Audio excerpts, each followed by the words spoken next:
नमस्कार, स्वागत है आपका आपके अपने चैनल क्विक नॉलेज में। आज हम आपके लिए बहुत ही महत्वपूर्ण भारत के प्राचीन इतिहास पर क्रैश कोर्स वीडियो लेकर आए हैं। अगर आपको यह वीडियो से फ़ायदा होता है तो आप इस चैनल को ज़रूर सब्सक्राइब करें, साथ ही वीडियो को ज़्यादा से ज़्यादा शेयर करें। हम स्टार्ट करेंगे प्रागैतिहासिक काल से, जिसमें हम मानव सभ्यता के आरंभिक इतिहास के बारे में पढ़ेंगे, जिसमें हम पाषाण काल के बारे में जानेंगे, जब मानव द्वारा पत्थर के औजार प्रयोग किए जाते थे।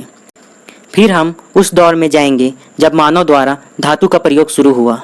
पहले धातु के रूप में तांबे का प्रयोग शुरू हुआ। उस दौरान तांबे और पत्थर का प्रयोग साथ साथ होता था, जिसे ताम्रपाषाणिक संस्कृति कहते हैं। फिर हम महापाषाणिक संस्कृति के बारे में जानेंगे, जो कि पाषाण युग के समाप्ति के बाद दक्षिण भारत में शुरू हुआ था। इन सब के बाद हम 2500 ईसा पूर्व के दौर में आएंगे, जिसमें हम अपने नगर नियोजन के लिए जानी जाने वाली हड़प्पा सभ्यता, जिसे सिंधु घाटी सभ्यता भी कहते हैं, के बारे में जानेंगे। हम हड़प्पा सभ्यता के सामाजिक, राजनीतिक, धार्मिक जीवन के साथ साथ उसकी विशेषता पर भी नज़र डालेंगे। हड़प्पा सभ्यता के बाद हम वैदिक संस्कृति के दौर में आएंगे, जिसकी जानकारी हमें वेदों से मिलती है, जिसमें हम ऋग्वैदिक काल और उत्तर वैदिक काल के बारे में जानेंगे। वैदिक युग के अंत यानी 36 सदी ईसा पूर्व के दौरान देखेंगे कि पूरा भारत 16 महाजनपदों में बंटा था। साथ ही उस समय के धार्मिक आंदोलन जैसे जैन धर्म और बौद्ध धर्म के बारे में जानेंगे। 16 महाजनपदों में मगध सबसे शक्तिशाली बनकर उभरता है, जिसमें हम हर्यक वंश, शिशुनाग वंश और नंद वंश के दौर में मगध साम्राज्य को देखेंगे। साथ ही हम देखेंगे कि नंद वंश के अंतिम शासक धनानंद के समय भारत पर सिकंदर का आक्रमण होता है। सिकंदर के बारे में जानेंगे और उसके आक्रमण को डिटेल से देखेंगे। फिर हम देखेंगे कि नंद वंश के अंतिम शासक धनानंद को मारकर चंद्रगुप्त मौर्य मौर्य वंश की स्थापना करता है। मौर्य वंश में चंद्रगुप्त मौर्य, बिंदुसार, अशोक जैसे योग्य शासक होते हैं। हम देखेंगे कि मौर्य वंश का साम्राज्य पूरे भारतवर्ष में फैल जाता है, पर अशोक के बाद मौर्य वंश पतन की ओर बढ़ जाता है और बृहदत्त मौर्य वंश का अंतिम शासक साबित होता है, जिसकी हत्या उसके सेनापति पुष्यमित्र शुंग के द्वारा कर दी जाती है और शुंग वंश की स्थापना होती है। हम देखेंगे कि मौर्य वंश के बाद पूरे भारत में अनेक साम्राज्य हो जाते हैं। उस दौर को मौर्योत्तर काल में रखा जाता है। मौर्योत्तर काल में उत्तर भारत में शुंग वंश का राज्य होता है। साथ ही विदेशी आक्रमण होते हैं, जैसे हिंद, यवन, शक, पहलव और कुषाण। ये सारे भारत के धर्म को अपना लेते हैं। कुषाण वंश में कनिष्क सबसे प्रसिद्ध शासक होता है। साथ ही उस दौर में दक्कन के क्षेत्र में उदय हुए सातवाहनों के बारे में भी जानेंगे। साथ ही उस समय के दक्षिण भारत के राजवंश को देखेंगे, जिसकी जानकारी हमें संगम साहित्य से मिलती है। मौर्योत्तर काल के बाद हम गुप्त वंश को देखते हैं, जिसका शासनकाल 1319 ईस्वी से 550 ईस्वी तक रहता है। गुप्तों का साम्राज्य पूरे उत्तर भारत में फैल जाता है।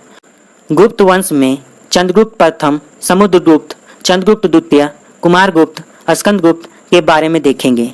सांस्कृतिक उपलब्धियों के कारण गुप्त काल को भारतीय इतिहास का स्वर्ण युग कहा जाता है, इसलिए इस दौरान के सांस्कृतिक उपलब्धियों पर विशेष नजर डालेंगे। फिर देखेंगे कि गुप्त काल के 200 साल के शासन के बाद फिर से नए नए राजवंशों का उदय होता है, जिसमें हरियाणा के थानेश्वर में पुष्यभूति वंश का उदय होता है, जिसमें हर्षवर्धन नाम का योग शासक होता है। साथ ही देखेंगे कि सातवाहन के बाद दक्कन में वाकाटक वंश का साम्राज्य आता है। साथ ही चालुक्य वंश पर नजर डालेंगे तथा दक्षिण भारत के पल्लव वंश के साथ हम प्राचीन भारत के इतिहास को समाप्त करेंगे। अंत में हम प्राचीन भारतीय कला एवं संस्कृति पर नजर डालेंगे, जिससे एग्जाम में प्रश्न पूछे जाते हैं। इस तरह से हम पूरे प्राचीन भारत का इतिहास देखेंगे। इस वीडियो का PDF का लिंक डिस्क्रिप्शन में दिया गया है, आप डाउनलोड कर सकते हैं। तो चलिए शुरू करते हैं।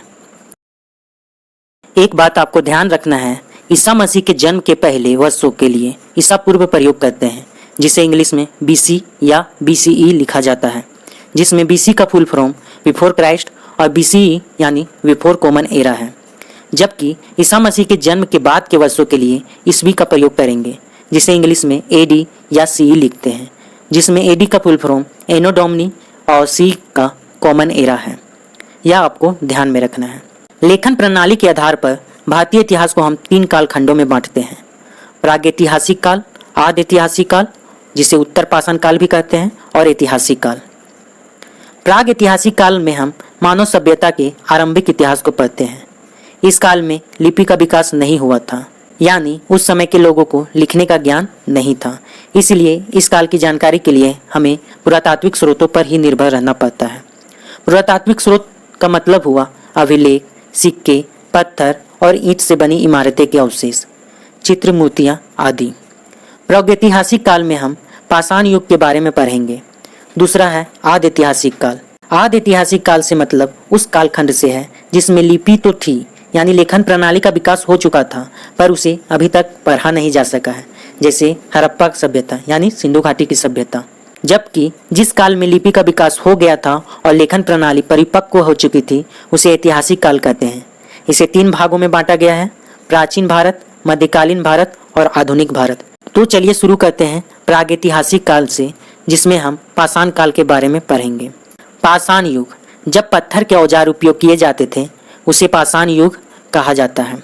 औजारों के साइज के आधार पर इसको 3 कालखंडों में विभक्त किया जाता है: पूरा पाषाण काल, मध्य पाषाण काल और नवपाषाण काल।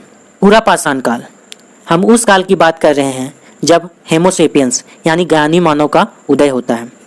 भारत में पाषाणकालीन सभ्यता की खोज का कार्य सर्वप्रथम 1863 ईस्वी में आरंभ हुआ, जब भारतीय पुरातत्व सर्वेक्षण विभाग के विद्वान रॉबर्ट ब्रूसफुट ने पलवरम, मद्रास से पूर्व पाषाणकालीन उपकरण प्राप्त किया। आग का आविष्कार इसी काल के दौरान होता है।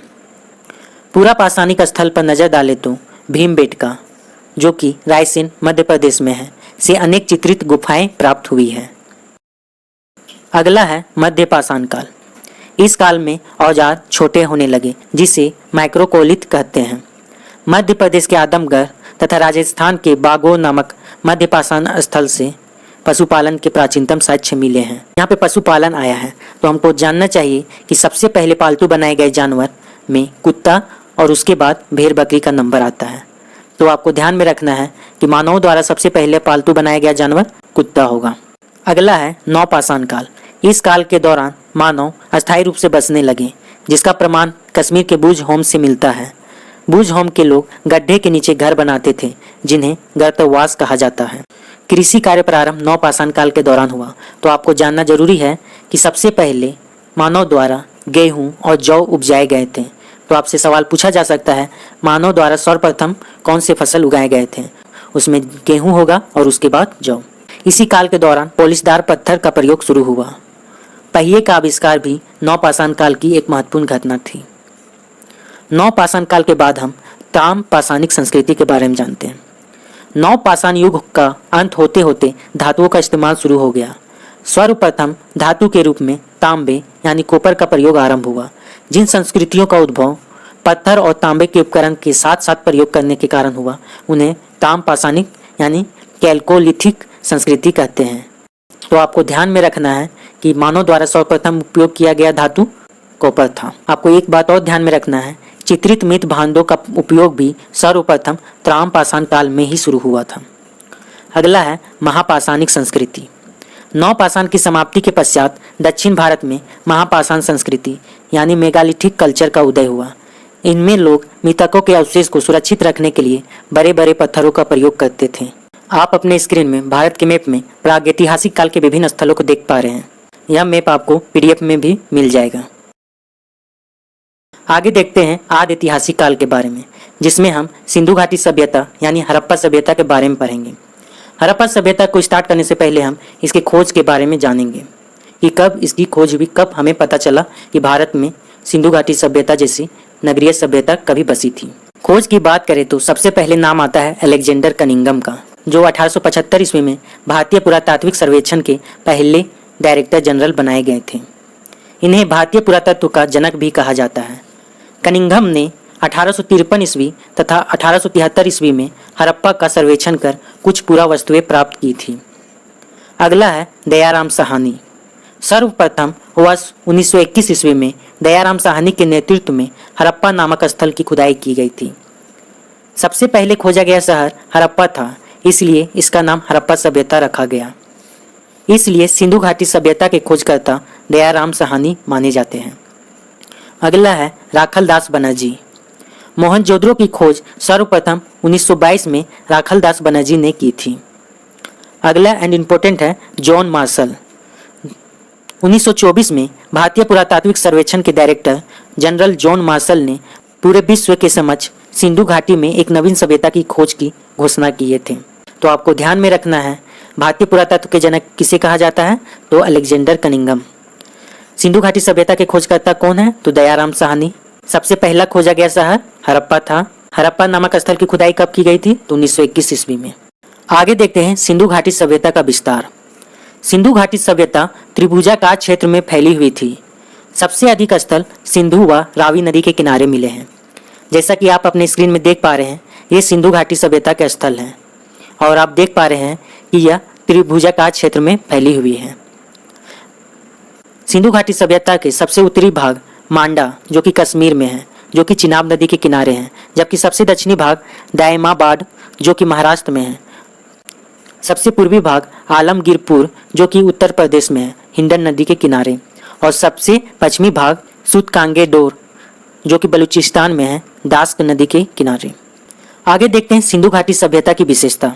सिंधु घाटी एक नगरीय सभ्यता थी। इसकी मुख्य विशेषता इसकी शहर योजना प्रणाली यानी नगर योजना प्रणाली थी।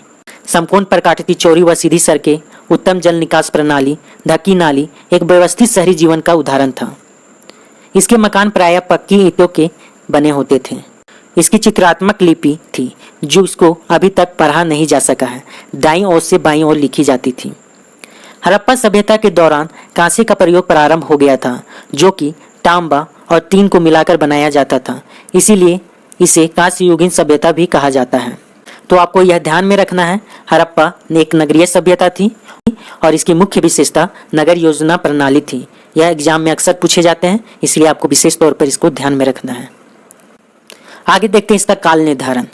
C14 जैसी नवीन विश्लेषण पद्धति के आधार पर इसका काल 2500 ईसा पूर्व से लेकर 1750 ईसा पूर्व तक मानी जाती है।